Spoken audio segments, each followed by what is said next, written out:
फिर stepper motor आता है, ये पल्सेस में काम करता है। यानी कि stepper motor is a device which transforms electrical pulses into the equal increments of rotary shaft motions called steps, कि जहां हमें रोकना है वहां ये रुक जाए। जैसे स्टीपर मोटर का एग्जांपल जो है, जो सिलाई मशीन्स होती हैं जिन्हें टेलर्स यूज करते हैं, तो आपने देखा होगा कि वो उसे अपने पैर से एक बार एक्चुएट करते हैं, इनिशियल मोशन प्रोवाइड करते हैं, उसके बाद वो चलता रहता है जब तक उन्हें चलाना है, फिर जैसे ही स्टॉप करते हैं वो वहीं पर रुक जाता है विदाउट एनी जर्क।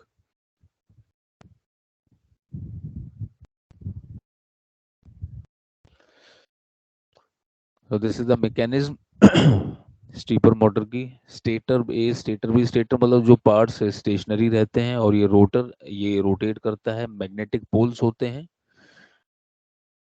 तो with the help of these magnetic poles ये रोटेट करता है।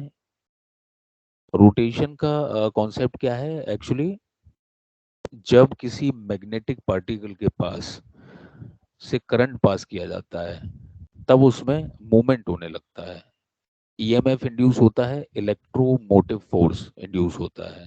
तो ईएमएफ इंड्यूस होने से क्या होता है कि उसमें मोशन शुरू हो जाता है। तो ये देखिए, ये मैग्नेटिक पार्ट है, north south pole, south north pole ये बने हुए हैं। तो जब इसमें करंट इंड्यूस किया जाता है, जैसे ही हमने दिए हुए हैं फेज ए फेज बी, तो ये फ्लक्चुएट होता है, यानी कि ये मूव करना शुरू करता है। और जब मोशन होता है इसमें, वो किससे कंट्रोल्ड है कि हम पावर किस तरीके की प्रोवाइड कर रहे हैं इसे। तो वही इसके डायग्राम में दिखाया गया है कि पहला डायग्राम है स्टेटर का, यानी कि जो पार्ट रेस्ट पे रहता है, और ये दिखाए गए हैं एक्साइटिंग करंट्स जो डेवलप होते हैं। I1 रिप्रेजेंट कर रहा है पहले वाले करंट के लिए, कि जब यहाँ से इनपुट देंगे करंट का तो किस तरीके का फ्लक्चुएशन रहेगा, कि मतलब ये मोशन किस तरीके का होगा। वाई एक्सिस पर है करंट और एक्स एक्सिस पर है एंगल, यानी कि पूरा 360 है ये। तो जो मोशन होगा करंट के रिस्पेक्ट में कितना होगा, 0 से 90, 90 से 180, 270, एक्चुअली ये साइनसोइडल वेव है, साइन वेव है, उसी फॉर्म में रिप्रेजेंट करते हैं हम करंट को, कि जब I1 में आएगा तो इस तरीके की एक्साइटेशन मिलेगी। एक्साइटेशन का मतलब हुआ मोशन या मूवमेंट, इस पार्ट में कितना घूमेगा ये। And when we will give the I2, तो ये वाला मोशन रहेगा। तो पहली वाली अगर हम देखें तो ये कोसाइन वेव को बता रहा है, और दूसरा वाला जो है ये I2 करंट वाला, ये साइन वेव को रिप्रेजेंट कर रहा है, साइन थीटा हम बोल सकते हैं इसको।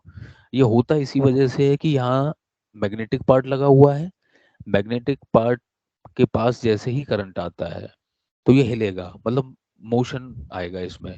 और मोशन की डायरेक्शन वही होगी जो जिस तरीके की मैकेनिज्म हमने डेवलप की है। मान लीजिए लीनियर के लिए दे रहे हैं तो ये सीधा इसको पुश करेगा, पर यहीं पर अगर शाफ्ट पर माउंट कर दिया है हमने इस मैग्नेटिक डिवाइस को, तो करंट आते ही पुश करेगा और वो एंगुलर मोशन में कन्वर्ट होगा। इसकी वजह से ये रोटरी मोशन हमें मिलता रहता है। और जैसा कि स्टीपर मोटर है ये, तो जब तक करंट देंगे इसको, मतलब जब तक इनपुट रहेगा तभी तक ये घूमेगा, करंट जाना बंद, रोटेशन बंद। तो इलेक्ट्रोमोटिव फोर्स इंड्यूस होता है मैग्नेटिक फ्लक्स पाथ को, यहाँ पे दिखाया गया है दो पोल्स के, मतलब ये पुश करता है पोल।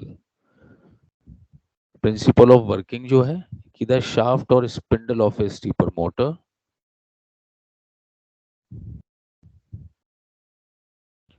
the shaft or spindle of a steeper motor rotates in discrete step,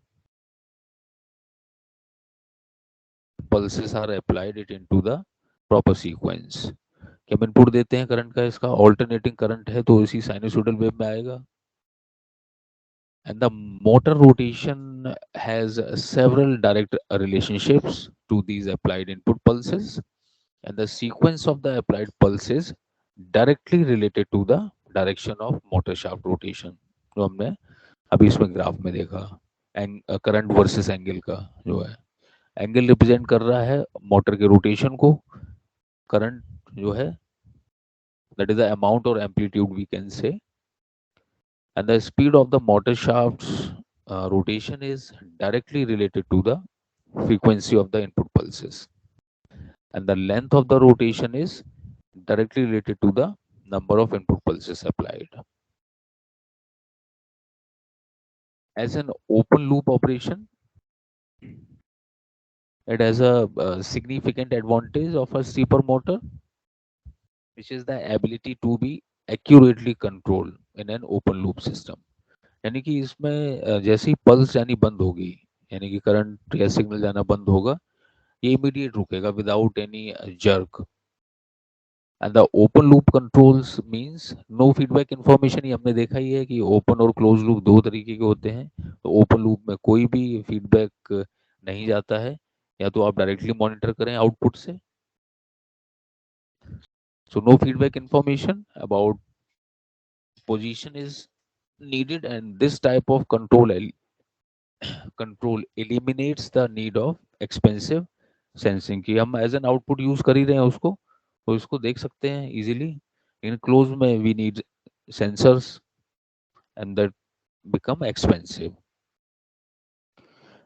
So as a feedback devices such as optical encoders, those are expensive, and our position is known simply by keeping track of the input step pulses.